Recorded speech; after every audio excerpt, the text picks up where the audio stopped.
Welcome to topper academy. आज आपके लिए संस्कृत का अगला चैप्टर पाटलिपुत्र वैभवम लेकर आया। इसमें हम पाटलिपुत्र के प्राचीन इतिहास के बारे में पढ़ेंगे। देखते हैं, शॉर्ट में इस चैप्टर को फिनिश करते हैं।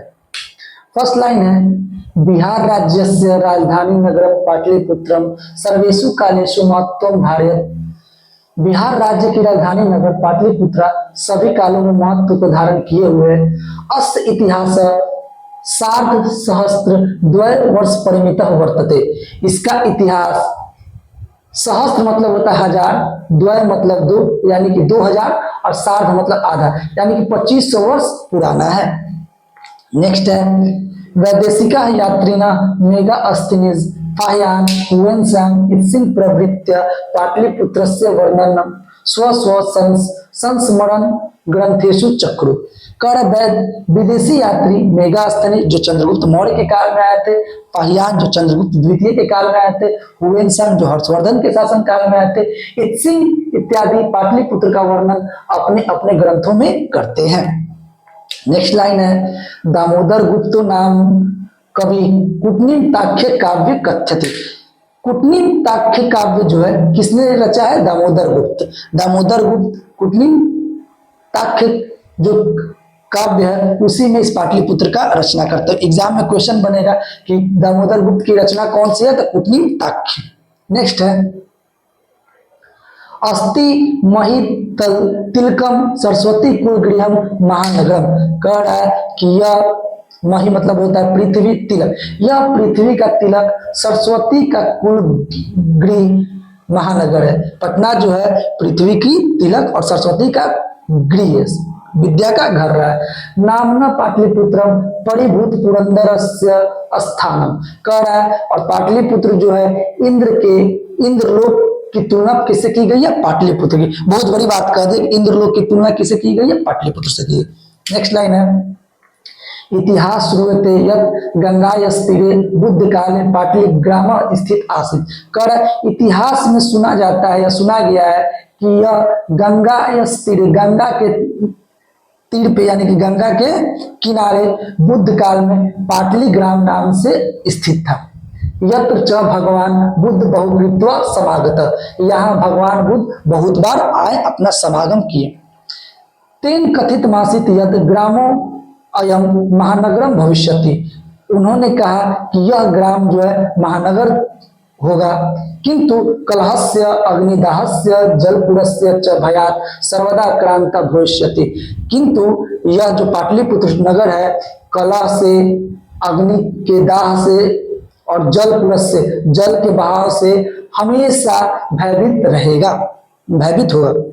नेक्स्ट है, चंद्रगुप्त मौर्यस्य काले अस्य नगरस्य शोभा रक्षा व्यवस्था च अत्युत्कृष्टा सिद्धिति यूनान राजदूत मेगा अस्तनिज स्व संस्मरणेषु निरूप्यते। चंद्रगुप्त मौर्य के काल में यह नगर का शोभा और रक्षा व्यवस्था अति ही उत्कृष्ट थी।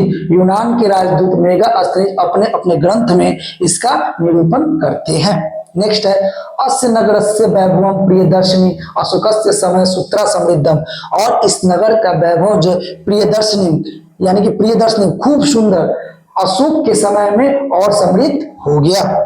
तो क्वेश्चन आएगा कि शोभा और अच्छा व्यवस्था किसके शासनकाल में उत्कृष्ट थी? तो चंद्रगुप्त मौर्य की। और किसके शासनकाल में ये पाटलिपुत्र की वैभव प्रियदर्शन और समृद्ध था? तो अशोक के काल में। नेक्स्ट है, बहुकालम पाटलिपुत्रस्य प्राचीना सरस्वती परंपरा प्रावर्तते इति राजशेखर स्व काव्य मीमांसा नाम के कवि ग्रंथे सादरम स्मरति।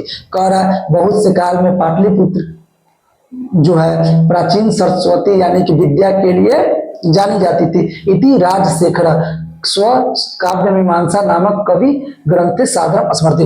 और यह बात राजशेखर अपने काव्य मीमांसा में कहते हैं, काव्य मीमांसा ग्रंथ में कहते हैं। तो दो चीज है, एक है काव्य मीमांसा, तो काव्य मीमांसा लास्ट में मांस है तो राजा मांस खाता है भाई, याद रखना। काव्य मीमांसा के रचयिता राजशेखर है और कुटनीम ताख्य के रचयिता दामोदर गुप्त है। नेक्स्ट है हमारा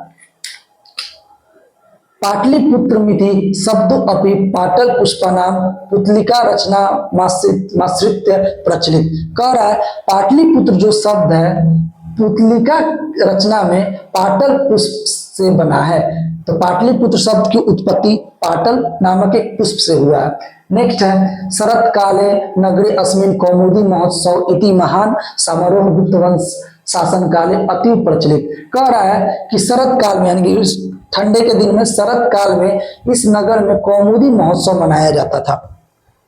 इति महान समारोह गुप्त वंश शासन काल अति प्रचलित। और यह शरत काल में मनाया जाने वाला कौमुदी महोत्सव जो था वो किसके शासन काल में मनाया जाता था? तो गुप्त वंश के शासन काल में। एग्जाम में क्वेश्चन पूछेगा कि कौमुदी महोत्सव किसके शासन काल में मनाया जाता था? तो गुप्त वंश शासन काल है। ठीक है। नेक्स्ट है संप्रति दुर्गा पूजा अवसरे दृश्य एवं समारोह दृश्य थे। जिस प्रकार आजकल हम दुर्गा पूजा के अवसर को देखते हैं उसी प्रकार हम कौन सा पर्व मनाते थे? कौमुदी महोत्सव, जो गुप्त वंश शासन काल में मनाया जाता था।